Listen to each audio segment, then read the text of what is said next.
আপনি যদি Bangladesh passport carry করেন তো সেক্ষেত্রে আপনি অন অ্যারাইভেল কোন কোন দেশে আপনি যেতে পারবেন ভিসা ছাড়া, কোন কোন দেশে আপনি পোর্ট এন্ট্রি ভিসা নিতে পারবেন।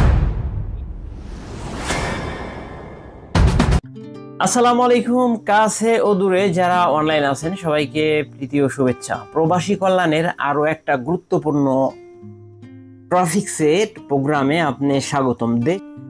আজকে আমি অত্যন্ত গুরুত্বপূর্ণ একটা বিষয় কথা বলবো, যে ভিডিওর মাঝে আমি আপনাদেরকে জানাবো আপনি যদি বাংলাদেশ পাসপোর্ট ক্যারি করেন তো সেক্ষেত্রে আপনি অন অ্যারাইভেল কোন কোন দেশে আপনি যেতে পারবেন ভিসা ছাড়া, আর কোন কোন দেশে আপনার ই ভিসা লাগবে, তো কোন কোন দেশে আপনি পোর্ট এন্ট্রি ভিসা নিতে পারবেন।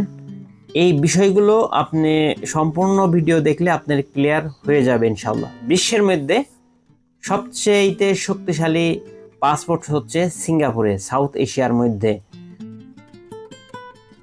এবার আমরা দেখব গ্লোবাল পাসপোর্ট র্যাঙ্কিংয়ে বাংলাদেশের অবস্থান, এবং সর্বোচ্চতে আছে আপনারা দেখতে পাচ্ছেন উপরে, এটা হচ্ছে সিঙ্গাপুর ফার্স্ট পজিশনে। 193টা দেশে সিঙ্গাপুর অন অ্যারাইভেল ভিসা যেতে পারে। নাম্বার 2 আছে জাপান ও সাউথ কোরিয়া, এই দুটো দেশই আছে সেকেন্ড পজিশনে। তারপরে আছে 3 নম্বরে আছে Denmark, Finland, France, Germany, Ireland, Italy এবং স্পেন। এই 5টা দেশ আছে হচ্ছে থার্ড পজিশনে। তারপরে যদি আমরা দেখি ফোর্থ পজিশনে আছে Australia, Belgium and Luxembourg and Netherland, Norway, Portugal. এই 5টা আছে যথাক্রমে 4 নাম্বার পজিশনে। ওকে, সুইডেনও আছে। 5 নাম্বার সিরিয়ালে শুরু হয়েছে গ্রিস থেকে। গ্রিসের সাথে আছে নিউজিল্যান্ড, আছে সুইজারল্যান্ড, ইউনাইটেড কিংডম 6 নাম্বারে পড়ছে। দেখেন মজার বিষয় হচ্ছে ইউকে কিন্তু 6 নাম্বারে আসছে 168টি দেশে অনারাইভেল। আর এইভাবে কানাডা আছে 8 নাম্বারে, ইউনাইটেড আরব আমিরাতও 8 নাম্বার সিরিয়ালে। এর সাথে আরও অনেকগুলো দেশ আছে। তারপরে ইউএসএ ইউএসএ দেখেন যে 10 নম্বর পজিশনে, 182টি দেশে ইউএসএ সূচক যদি আমরা দেখি, সূচকে দেখেন এটা ওদেরই কিন্তু অর্থনৈতিক অবস্থা ভালো না, ওরা নিচের দিকে আসছে। তো মূলত এই পাসপোর্টের ভ্যালুটা কিসের উপরে আপনার কাউন্টেবল হয়? মূলত 4টা বিষয়ের উপরে কাউন্টেবল হয়। সেটা হচ্ছে ভিসা ফ্রি গন্তব্যের সংখ্যা, অন অ্যারাইভেল ভিসার সুবিধা, ই ভিসা এবং অনুমোদিত ভিসার সুবিধা।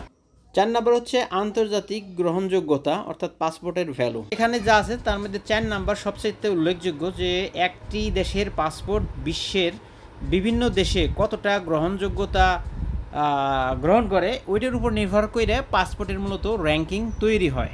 তো এই পর্যায়ে আমরা জানবো বাংলাদেশের জন্য অলমোস্ট 40টা দেশে আপনি অন অ্যারাইভেল ভিজিট করতে পারেন, যেখানে আপনার কোনো ভিসার প্রয়োজন নাই। কোনো দেশে এই ভিসা লাগতে পারে, সেটা ডিপেন্ড করে ওই দেশের। সর্বপ্রথম আমরা দেখি এশিয়ার মধ্যে যেসব দেশ আছে তার মধ্যে মালদ্বীপ, ভুটান, নেপাল, তিমুর লেস্টে, শ্রীলঙ্কা, কম্বোডিয়া। এইগুলো হচ্ছে আপনার এশিয়ার মধ্যে আপনি অন অ্যারাইভেল ভিসা পাবেন। আর আফ্রিকা মহাদেশের মধ্যে এখানে 10টা দেশ আছে, এই 10টা দেশে আপনি চাইলে আপনি ঢুকতে পারেন।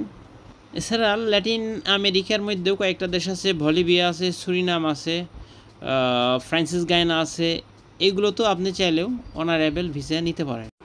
আইসল্যান্ডের মধ্যে আছে, আপনি আইসল্যান্ড যেতে পারেন অনারাইভেল ভিসা, এবং সামোয়া আছে, আর ফিজি আছে আইসল্যান্ডের মধ্যে। এই দেশগুলো আপনি অনারাইভেল ভিসা নিতে পারবেন। আজকে যে সকল দেশ আমি উল্লেখ করলাম এই দেশগুলোতে আপনি অবশ্যই যেতে পারেন, তবে যাবার আগে যেসব শর্তগুলি আছে সেগুলো আপনাকে ওই দেশের শর্ত অনুযায়ী সেগুলো পূরণ করে যেতে হবে। দেখো বাংলাদেশের গ্রাফটা দেখুন, এখানে বাংলাদেশের পাসপোর্টের র্যাঙ্কিং ছিল 93-তে, বর্তমান আছে 95। আর অন অ্যারাইভেল ভিজিট ছিল 42 কান্ট্রি, এখন বর্তমান আছে 39 কান্ট্রি। অর্থাৎ এই যে গ্রাফটা দেখেন, বিগত সরকার আমলে আমাদের পাসপোর্টের র্যাঙ্কিং শুধু নিচের দিকেই নামছে। এটা ঠেকতে এই যে দেখেন 99, 96, 97, 100, 103 পর্যন্ত চলে গেছিলো। এই যে গ্রাফ দেখেন 108 পর্যন্ত চলে গেছিলো, 108, 3, 101। বর্তমান আলহামদুলিল্লাহ একটু উপরের দিকে চলে আসছে, বর্তমান আছে 95। তো এই ছিল হলো আমাদের পাসপোর্টের সূচক। তো আজকে আমি যে ভিডিও আপনাদের দেখালাম এটার মধ্যে যেসব কান্ট্রি আমি উল্লেখ করছি এসব কান্ট্রি কিন্তু আপনি অবশ্যই ভিজিট করতে পারবেন।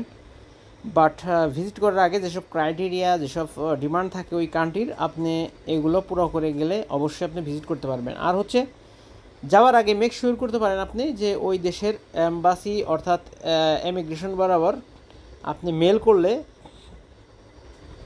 তারা আপনাকে রিপ্লাই দেবে যে ওই দেশে বর্তমান কী অবস্থা। আপনি তাদেরকে জানাবেন যে আমি বাংলাদেশ থেকে আসতে চাইছি তোমার দেশে, তো আমি অনারেবল ভিজিট করতে পারবো কি না, আর কী কী তোমাদের এভিডেন্স প্রয়োজন, এগুলো আপনাকে ওরা মেল করবে।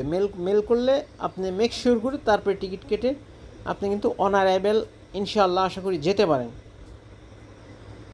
তো আপনি ঘরে বসে না থেকে শুধু প্ল্যান না করে ইনশাআল্লাহ ভিজিট শুরু করে দেন, একদিন আপনি আপনার গন্তব্যে পৌঁছে যেতে পারবেন ইনশাআল্লাহ। ওকে, তো আজকে ভিডিও এ পর্যন্তই। আমার চ্যানেলে আরও অসংখ্য ভিডিও দেওয়া আছে honourable visit, work permit, even অনেক বিজনেস আইডিয়া রিলেটেড।